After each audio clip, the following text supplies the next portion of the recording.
Shalom, all praises, glory, and honor unto Yahweh, by Hashem, Yahweh Shai, by Hashem, Rakakwadash. Double honors unto the apostles and elders of the great millstone that rule well through the scriptures. Peace stone for elect. On screen it says, the Mary Beard controversy, race in Roman Britain. And I'm going to play this video at length and get some scriptures to back up what this doctor of, I believe it's anthropology, is saying. And this is a good channel I'm subscribed to, the study of antiquity. The study of antiquity in the Middle Ages.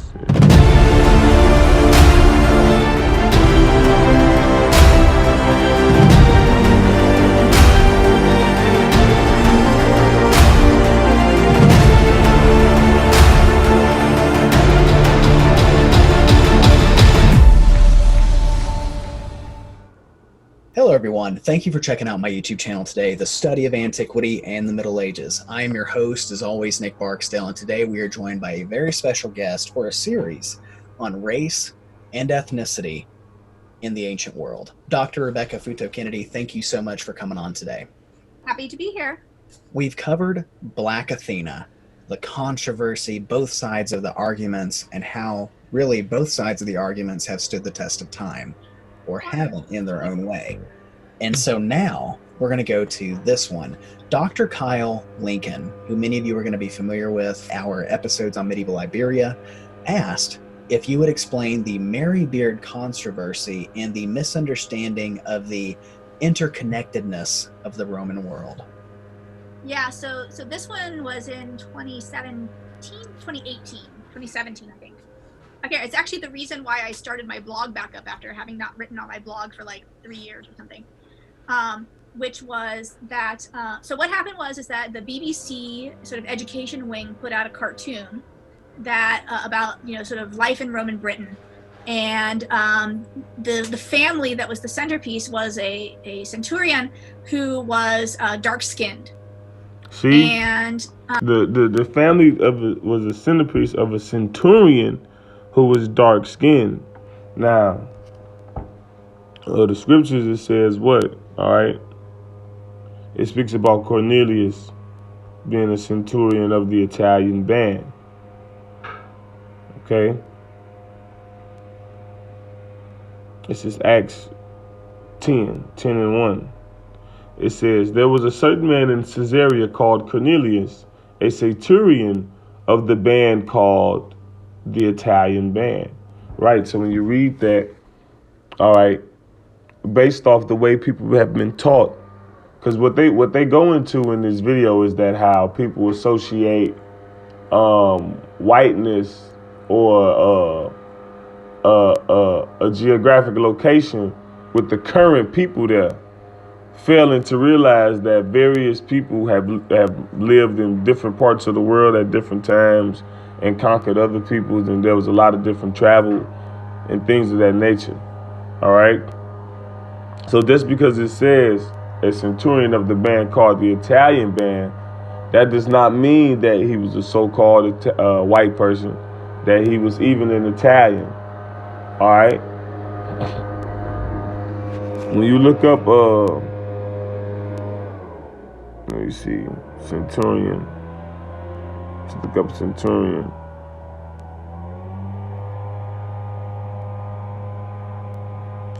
An officer in the Roman army, right? And just like you got so-called Negroes, Latinos, Native American as officers in the American army, all right? But America is identified with so-called whiteness. Do that make so-called Negroes Caucasian?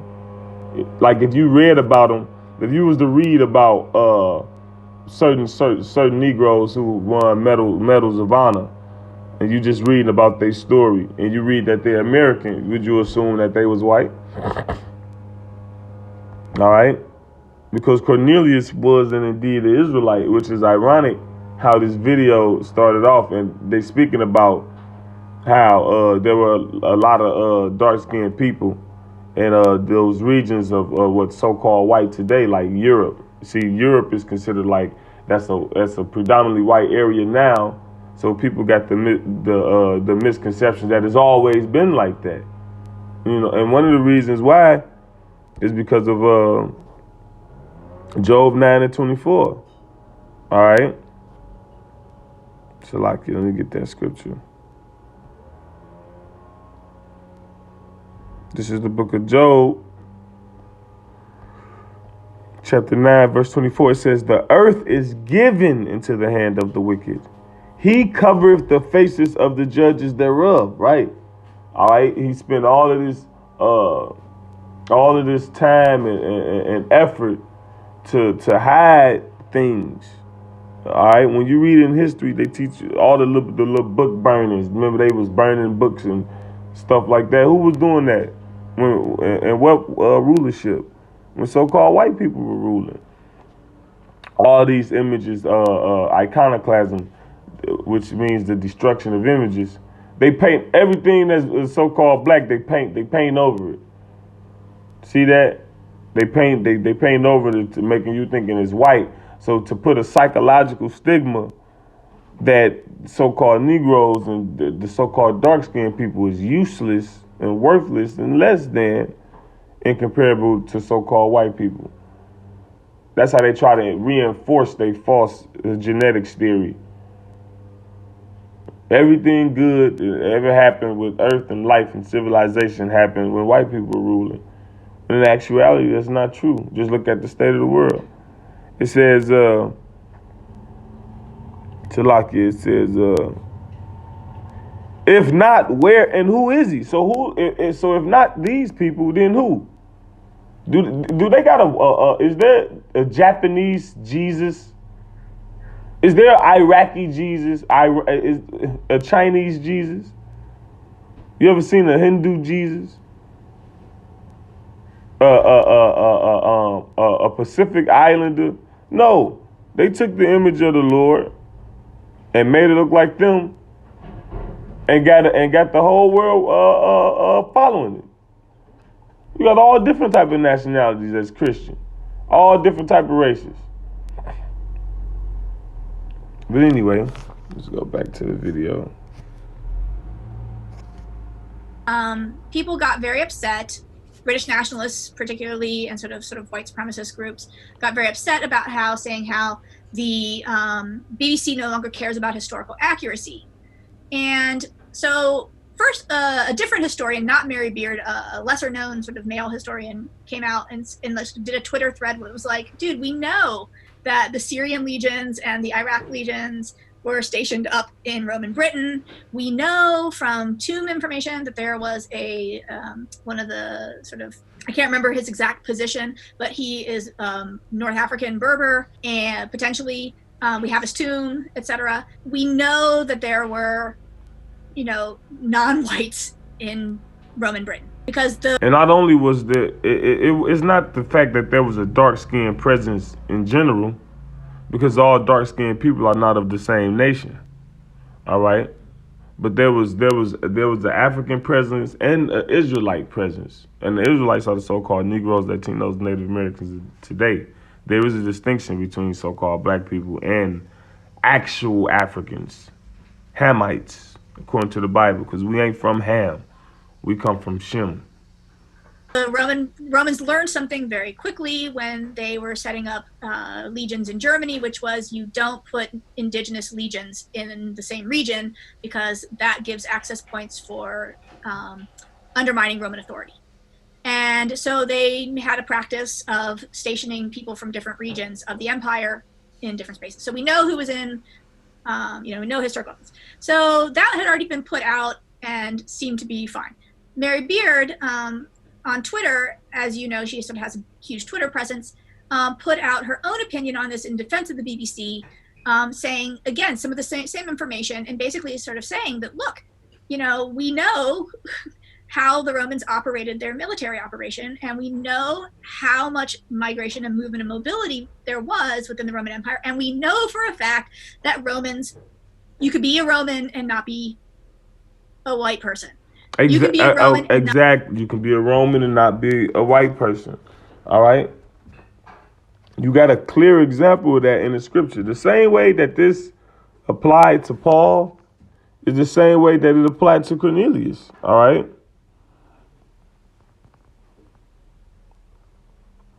It says, this is Acts 22 and 25. It says, and as they bound him with thongs, Paul said unto the centurion that stood by, is it lawful for you to scourge a man that is a Roman and uncondemned? When the centurion heard that, he went and told the chief captain, saying, take heed what thou doest, for this man is a Roman. Then the chief captain came and said unto him, tell me, art thou a Roman? He said, yeah. And the chief captain answered, with the great sum obtained I this freedom. And Paul said, but I was freeborn. See, he was a Roman citizen, because see, in Rome, you had slaves and you had citizens. And by Paul saying I was freeborn, he like, look, I'm a Roman citizen. You can't just do whatever you want to do to me. You can't just talk to me. But citizenship and nationality is two different things. Now let's see what they say for Roman. They might say it.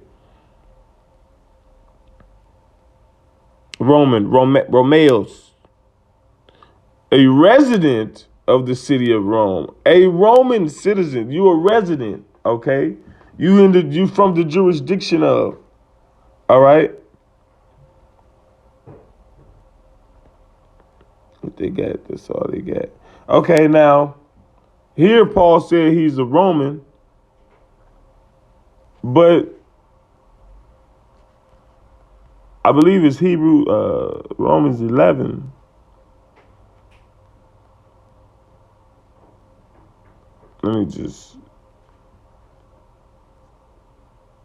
Romans 11 and 1, right?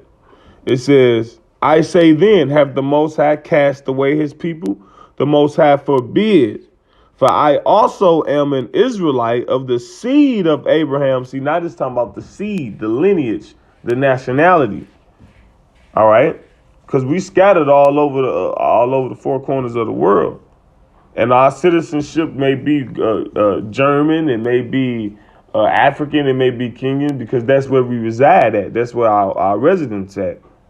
But the seed, which the males carry the seed, the males determine the nation. Okay, even the so-called white man knew that. That's why he had something back in the day after slavery, called the grandfather clause. All right. But it says, for I also am an Israelite of the seed of Abraham, of the tribe of Benjamin. For the Most High have not cast away his people which he foreknew. Would ye not know what the scripture saith of Elias, how he make an intercession to the Most High against Israel, saying, right, and that's enough on that. And the Lord have not cast away his people, neither hath he joined unto him another people. Okay? He ain't did either of those things. He ain't cast his people off, and he ain't chosen picked another. Not be Italian, right? We know this because Romans on three continents had Roman citizenship, and Roman identity isn't after the 1st century BC. Pretty much, you cannot call someone Roman and restrict it to just someone who is from the Italian peninsula. And even if you are just restricting Romans starting in the 1st century BC afterwards who are from the Italian peninsula, that doesn't make any sense because the Romans of the Italian peninsula are made up of lots of different groups, including Greeks and Etruscans and the Latins themselves, who weren't considered Romans. Obviously, Sicily was not, which Sicily, Sardinia, and Corsica, which they took from the Carthaginians, were not Italian Roman spaces. These were Greek and Punic, and they had Black Africa. So basically, she just further brings it home with the point of dark-skinned people in Rome and in Europe. And she would have further hit the point if she talked about how they came up into rulership and power. But, I watched most of the video, but maybe she gets into that in other of her videos. I wouldn't know. This was the first video I came across of her, but I'm gonna go back to Acts 10 and 1. Let me see.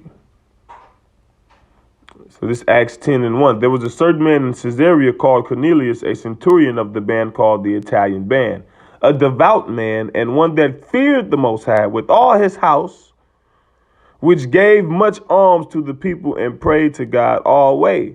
Let's look up. So let's look up devout. Okay.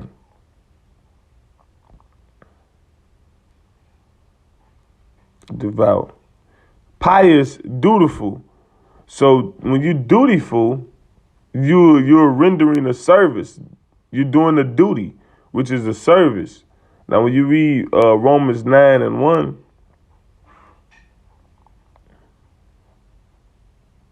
Romans 9 and 4. Matter of fact, I'm going to read 3. For I could wish that myself were accursed from Mashiach for my brethren, my kinsmen according to the flesh. So Paul is wishing that he was cursed. All right, instead of that he was sacrificed instead of Mashiach for his kinsmen, his brethren according to the flesh. Verse 4, who are Israelites, to whom pertaineth the adoptions. That word pertaineth mean belong to.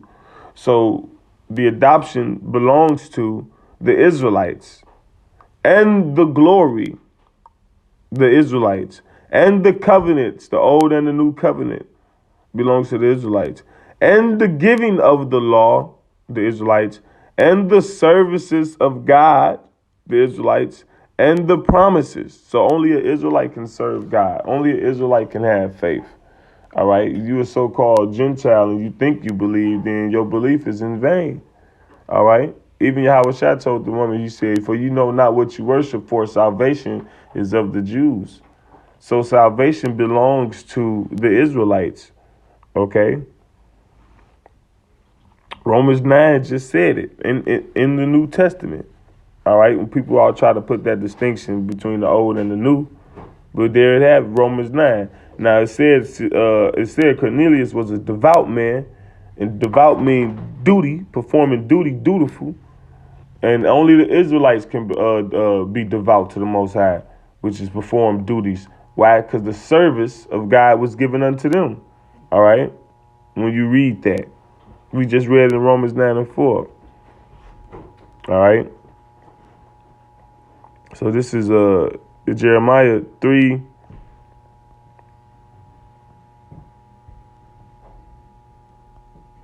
and 23. It says, truly in vain is salvation hoped for from the hills and from the multitude of mountains. Truly in Yahweh our power is the salvation of Israel. Right, exactly. So that's that.